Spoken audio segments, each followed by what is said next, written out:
इस कहानी की शुरुआत में हमें एक थिएटर को दिखाया जाता है जहां पर फेमस सिंगिंग स्टार मिस नाना परफॉर्म कर रही होती है। वो इतना बेहतरीन परफॉर्म करती है कि शो देखने आए बस्टर मून नाम के कोआले को थिएटर उसकी सभी चीज़ों से प्यार हो जाता है और वो बड़ा होने पर उस थिएटर को ही खरीद लेता है। अब वो अपने थिएटर में मिस नाना की तरह एक हिट शो करना चाहता है, लेकिन बदकिस्मती से उसने अभी तक एक भी हिट शो नहीं किया होता, जिसकी वजह से वो कर्जे में डूब जाता है और उसके द्वारा आर्टिस्ट को दिए गए चेक भी बाउंस होने लगते हैं। और जब आर्टिस्ट अपना पैसा मांगने के लिए उसके पास आते हैं तो वो बहाना बनाकर वहां से निकल जाता है। वहीं शहर में हम जॉनी को देखते हैं, जो वैसे तो एक गैंगस्टर घराने से ताल्लुक रखता है क्योंकि उसके पिता एक गैंगस्टर होते हैं, लेकिन जॉनी को सिंगिंग का बहुत शौक होता है और वो हर समय गाता रहता है। फिर हम रोशिता को देखते हैं, जो वैसे तो एक हाउसवाइफ होती है लेकिन सिंगिंग करना उसे बहुत पसंद होता है। वहीं शहर के आखिरी छोर पर रहने वाली मीना एक बाथरूम सिंगर होती है जो लोगों के सामने गाने में बहुत डरती है। ऐश और माइक भी इसी शहर में रहते हैं जिनका सिंगिंग से गहरा नाता होता है और उन्हें सिंगिंग करना बहुत पसंद था। अगले सीन में हम बस्टर मून को देखते हैं, जो पैसों की मदद मांगने के लिए अपने फ्रेंड एडी के पास पहुंच जाता है। दरअसल एडी के घर वाले बहुत अमीर होते हैं और अपने जमाने की महान स्टेज आर्टिस्ट मिस नाना एडी की ग्रैंड मदर होती है, लेकिन एडी बस्टर मून की मदद नहीं कर पाता क्योंकि अभी उसका अपने पेरेंट्स की प्रॉपर्टी पर कोई कंट्रोल नहीं होता। एडी से पैसों की मदद न मिलने के बावजूद भी बस्टर मून हार नहीं मानता और वो किसी भी तरह से अपने थिएटर को शहर का सबसे मशहूर थिएटर बनाना चाहता है। इसीलिए अपने थिएटर में एक सिंगिंग कंपटीशन का आयोजन करता है। वो अपनी असिस्टेंट मिस क्रोली को डांस कंपटीशन का पोस्टर प्रिंट करने को कहता है, जिसमें वो विनिंग अमाउंट $1000 रखता है क्योंकि उसके पास इतने ज्यादा पैसे नहीं होते। लेकिन मिस क्रोली गलती से $1000 की जगह $1,00,000 प्रिंट कर देती है और जब वो पोस्टर को बस्टर मून के पास ले जा रही होती है तभी वो अपना बैलेंस खो देती है और सारे पोस्टर खिड़की से होते हुए पूरे शहर में उड़ने लग जाते हैं। इससे मून खुश होता है कि पोस्टर पूरे शहर में फैल गए हैं क्योंकि उसे नहीं पता था कि उन पोस्टर पर विनिंग अमाउंट मिसप्रिंट हुआ है। और अगले दिन हजारों की संख्या में ऑडिशन देने के लिए बहुत सारे लोग वहाँ थिएटर के बाहर लाइन लगा देते हैं। यह देखकर बस्टर मून बहुत खुश होता है और वो एक एक करके सभी कंटेस्टेंट का ऑडिशन लेना शुरू कर देता है। अब क्योंकि कंटेस्टेंट की संख्या बहुत ज्यादा होती है, इसीलिए ऑडिशन लेने में भी बहुत समय लगता है और काफी देर के बाद आखिरकार बस्टर मून सभी कंटेस्टेंट का इस ऑडिशन में जॉनी, रोशिता, गंटर, ऐश, माइक, 3 मेंढकों के एक ग्रुप और जूडिथ को सिलेक्ट कर लिया जाता है। माइक बस्टर मून से कहता है कि क्या तुम हमें कंपटीशन का प्राइज मनी दिखा सकते हो, क्योंकि मैं देखना चाहता हूँ कि $1,00,000 कैसे दिखते हैं। ये सुनकर बस्टर मून हैरान हो जाता है क्योंकि उसने तो मिस क्रोली से $1000 की विनिंग अमाउंट प्रिंट करने को कहा था। और जब बस्टर मून को पता चलता है कि पोस्टर्स में विनिंग प्राइस $1,00,000 प्रिंट है तो परेशान हो जाता है क्योंकि उसके पास इतने पैसे नहीं होते। इसलिए अपने दोस्त एडी से पैसों की मदद मांगता है, लेकिन एडी मना कर देता है क्योंकि $1,00,000 देना उसके बस की बात नहीं होती। इसके बाद बस्टर मून सभी कंटेस्टेंट को उनके घर वापस भेज देता है और कल से प्रैक्टिस के लिए थिएटर में आने को कहता है और खुद किसी तरह से $1,00,000 अरेंज करने की कोशिश करने लगता है। इसके बाद हम मीना को देखते हैं, जो शर्मिलेपन की वजह से बहुत दुखी होती है। तभी उसके ग्रैंडफादर वहां पर आ जाते हैं, जो मीना को समझाते हैं कि तुम्हें अपने डर को खत्म करना होगा और एक बार फिर से बस्टर मून के पास जाकर अपने टैलेंट को दिखाना होगा। अगले सीन में हम ऐश को देखते हैं, जो अपने बॉयफ्रेंड लेंस को समझा रही होती है कि हमें भी सिंगिंग कंपटीशन में पार्टिसिपेट करना चाहिए, लेकिन लेंस उसकी बातों पर ज्यादा ध्यान नहीं देता क्योंकि वो खुद को ऐश से ज्यादा बेहतर समझता था। वही माइक स्टेज पर परफॉर्म कर रहा होता है कि तभी उसे एक रिच लेडी दिखाई देती है, जिसे देखकर माइक उसकी तरफ अट्रैक्ट होना शुरू हो जाता है और उस लेडी के साथ बार में जाने लगता है, लेकिन उसे अंदर जाने से रोक दिया जाता है क्योंकि उसके पास इतने पैसे नहीं होते कि उस बार को अफोर्ड कर सके। इस बात से माइक को बहुत दुख होता है। वहीं दूसरी तरफ जॉनी के फादर उसे बैंक लूटने का प्लान समझा रहे होते हैं और उसे बैंक में चोरी करने के बाद भागने के लिए कार चलाने की जिम्मेदारी देते हैं। वहीं जब रोशिता अपने पति को ये बताने की कोशिश करती है कि उसे कल सिंगिंग प्रैक्टिस के लिए जाना है तो रोशिता की बात सुनने से पहले ही सो जाता है क्योंकि वो पूरे दिन ऑफिस में काम करने की वजह से थक गया गया था, लेकिन रोशिता को कैसे भी करके सिंगिंग कंपटीशन में जीतना होता है। इसीलिए अपने घर के सभी कामों को मशीनों की मदद से ऑटोमेटिक सेट करके बस्टर मून के थिएटर में सिंगिंग की प्रैक्टिस करने के लिए चली जाती है। इसके बाद हम बस्टर मून के थिएटर को देखते हैं, जहाँ सारे कैंडिडेट प्रैक्टिस कर रहे होते हैं। यहाँ पर ऐश भी अपने बॉयफ्रेंड के मना करने के बावजूद आई होती है।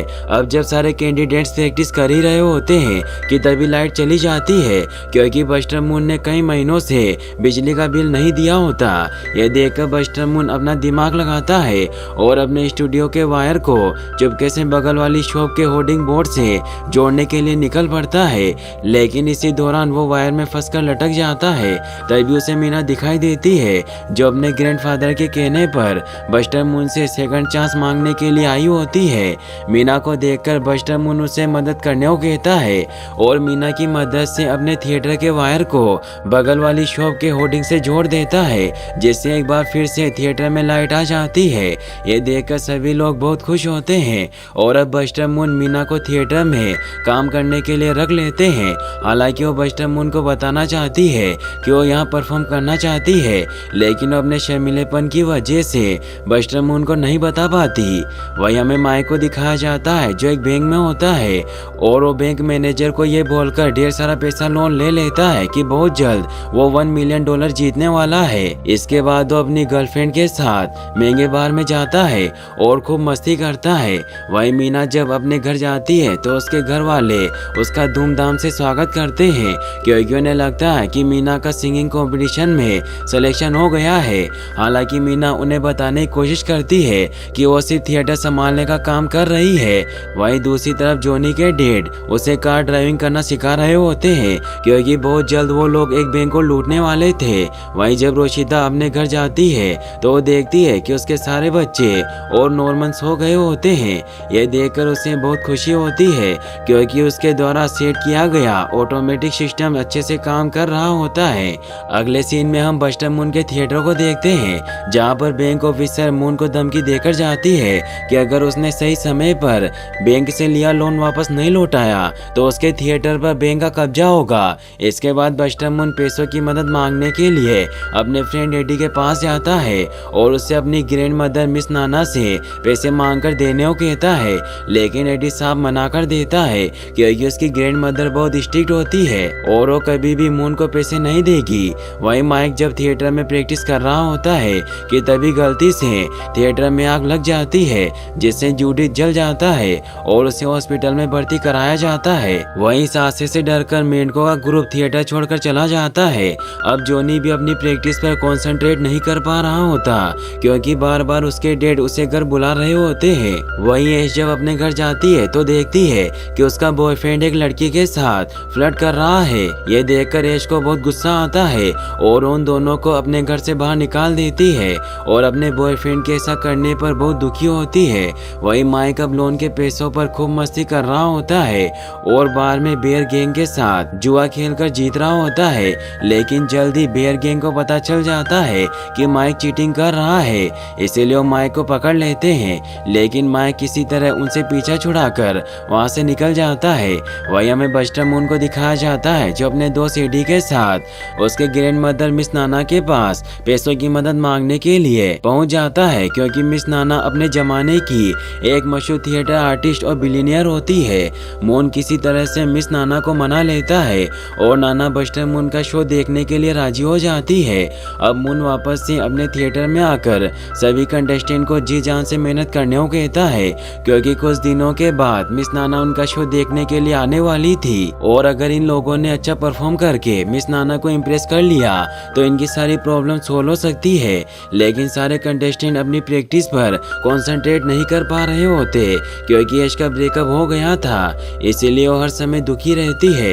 वही रोशिता को हर समय अपने बच्चों की चिंता रहती है और जॉनी तो अपने डेट के साथ चोरी करने में ही लगा रहता है, इसीलिए वो भी अपनी प्रैक्टिस पर ध्यान नहीं दे रहा था।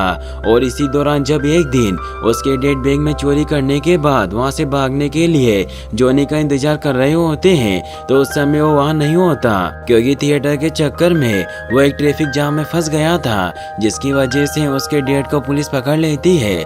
और जब जॉनी अपने डेट से मिलने के लिए जेल जेल में जाता है तो उसके डैड जॉनी से पूछते हैं कि तुम कहाँ चले गए थे। इस पर जॉनी अपने डैड को सब कुछ सच सच बता देता है कि वो सिंगिंग प्रैक्टिस के लिए गया था क्योंकि वो एक सिंगर बनना चाहता है। जॉनी की बात सुनकर उसके डैड उस पर बहुत गुस्सा होते हैं क्योंकि वो जॉनी को अंडरवर्ल्ड का डॉन बनाना चाहते थे और वो गुस्सा होकर वहाँ से चले जाते हैं। अपने डैड को गुस्सा होता देखकर जॉनी थिएटर में आ जाता है क्योंकि वो सिंगिंग कंपटीशन में दिए जाने वाले प्राइज मनी को चुराकर अपने डैड को जेल से छुड़वाना चाहता है। लेकिन जब वो वहाँ पर अपना फोटो देखता है जिस पर सिलेक्टेड लिखा होता है तो समझ जाता है कि वो सिंगर बनने के लिए पैदा हुआ है ना कि चोर बनने के लिए, और वो एक बार फिर से पूरे मन से सिंगिंग की प्रैक्टिस करने लग जाता है। अब बस्टर मून मीना और मिस क्रोली के साथ मिलकर थिएटर को और भी खूबसूरत बनाना स्टार्ट कर देते हैं। वो थिएटर में ढेर सारा पानी भरकर उसके अंदर जेलीफिश को डाल देता है। अब फाइनली वो दिन आ जाता है जिस दिन का सबको बेसब्री से इंतजार होता है, यानी कि मिस नाना के थिएटर में आने का दिन। और जब मिस नाना मून के थिएटर को देखती है तो वो बहुत खुश होती है क्योंकि थिएटर ठीक वैसा ही लग रहा होता है जैसा उनके जमाने में हुआ करता था। अब तक सब कुछ सही चल रहा होता है कि तभी वहाँ पर बियर गैंग आ जाते हैं जो माइक से अपना पैसा मांगने के लिए आए होते हैं और वो सिंगिंग कंपटीशन के प्राइज मनी को माइक का पैसा समझकर उस बॉक्स को तोड़ने लगते हैं जिस बॉक्स में प्राइज मनी रखा होता है। और जब बॉक्स टूटता है तो सबको पता चल जाता है कि बॉक्स में रखा प्राइज मनी $1,00,000 नहीं बल्कि $1,000 है, जिसे देखकर सभी प्रतियोगी बहुत दुखी होते हैं क्योंकि मून ने सबसे झूठ बोला था कि सिंगिंग कंपटीशन का प्राइज मनी $1,00,000 है। तभी जेलीफिश का टैंक भी क्रैक होने की वजह से टूट जाता है और पूरा थिएटर पानी से भर जाता है जिसकी वजह से देखते ही देखते पूरी बिल्डिंग थिएटर के साथ ही नीचे गिर जाती है। ये देखकर मिस नाना गुस्सा होकर वहाँ से चली जाती है और सारे कंटेस्टेंट भी अपने अपने घर चले जाते हैं क्योंकि उनका सपना टूट चुका था। वहीं बस्टर मून के बैंक के पैसे वापस न कर पाने की वजह से थिएटर की जमीन पर अब बैंक का कब्जा हो जाता है और अब बस्टर मून अपने दोस्त एडी के साथ उसी के घर पर रहने लगता है। अब एक दिन सारे कंटेस्टेंट बस्टर मून के पास आते हैं और उन्हें फिर से शो स्टार्ट करने को कहते हैं क्योंकि म्यूजिक इन सभी के दिल में बसा होता है और अब इन्हें प्राइज मनी से कोई फर्क नहीं पड़ता। लेकिन बस्टर मून फिर से ये काम करने से साफ मना कर देता है क्योंकि अब ना तो उनके पास पैसे बचे होते हैं और ना ही हिम्मत। अब सभी के जाने के बाद वहाँ पर मीना आती है जो बाकी के कंटेस्टेंट की तरह बस्टर मून को सब कुछ फिर से स्टार्ट करने को कहती है। लेकिन बस्टर मून मीना को ये कहकर वहाँ से वापस भेज देते हैं कि जिस तरह तुम कभी सिंगर नहीं बन सकती उस प्रकार मैं कभी हिट शो नहीं दे सकता। मीना को मून की बातों से बहुत दुख होता है और वो गुस्सा होकर वहाँ से चली जाती है। अगले सीन में हम बस्टर मून को देखते हैं जो अपने असिस्टेंट और एडी के साथ कार वॉश करने का काम स्टार्ट कर देते हैं ताकि उनको कुछ पैसे मिल सके।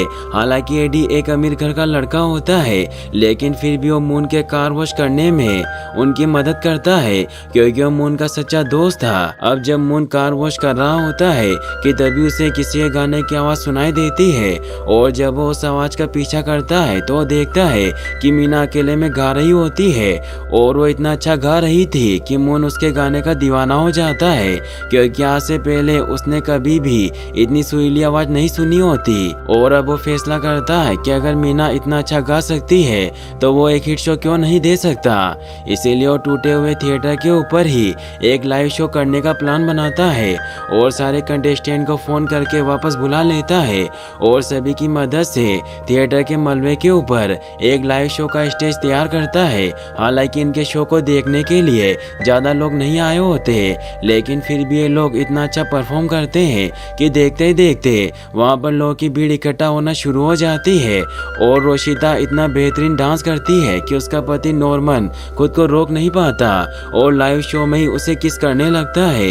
अब क्योंकि इस समय इनका शो न्यूज रिपोर्टिंग के माध्यम से टीवी पर लाइव चल रहा होता है और पूरा शहर इनका शो देख रहा होता है, इसीलिए जब जॉनी परफॉर्म करता है तो टीवी के माध्यम से जेल में बंद उसके डैड भी उसे सुन लेते हैं और उन्हें जॉनी का गाना इतना पसंद आता है कि वो जेल तोड़कर वहाँ से भाग जाते हैं। इसके बाद बारी आती है ऐश की जो एक बेहतरीन सॉन्ग प्रस्तुत करती है जिसे सुनकर सभी लोग बहुत खुश होते हैं और तालियों के माध्यम से ऐश का हौसला बढ़ाने लगते हैं। हालांकि ऐश के परफॉर्म करने के दौरान उसकी बॉडी से कांटे निकल रहे होते हैं जो शो देख रहे ऑडियंस को लग रहे होते हैं। लेकिन फिर भी ऐश का गाना इतना जबरदस्त होता है कि कोई भी उन कांटों पर ज्यादा ध्यान नहीं देता। और ऐश का एक्स बॉयफ्रेंड भी टीवी पर ऐश को गाता हुआ देख रहा होता है और उसे इस बात से बहुत खुशी होती है कि ऐश ने एक सिंगर बनकर उसे गलत साबित कर दिया। इसके बाद माइक आता है जो एक खूबसूरत सा गाना प्रस्तुत करता है, लेकिन तभी वहाँ पर जॉनी के डैड आ जाते हैं जिनका पीछा करते हुए पुलिस वाले भी वहाँ पर हेलीकॉप्टर से आ जाते हैं, जिसकी वजह से वहाँ पर तेज हवाएं चलने लगती है। लेकिन माइक फिर भी नहीं रुकता और गाता ही रहता है, जिसे देखकर ऑडियंस खुशी से झूम उठती है। वहीं दूसरी तरफ जॉनी के डैड जॉनी से मिलकर बहुत खुश होते हैं और वो जॉनी से कहते हैं कि मैं गलत था जो तुम्हें अपनी तरह चोर बनाना चाहता था, क्योंकि तुम चोर बनने के लिए नहीं बल्कि एक सिंगर बनने के लिए पैदा हुए हो। और मुझे खुशी है कि तुमने मुझे गलत साबित किया और अपने सपने को पूरा किया। इसके बाद वो पुलिस के साथ वहाँ से चले जाते हैं और इसी प्रकार जॉनी और उसके डैड के बीच की सारी गलतफहमियां दूर हो जाती है।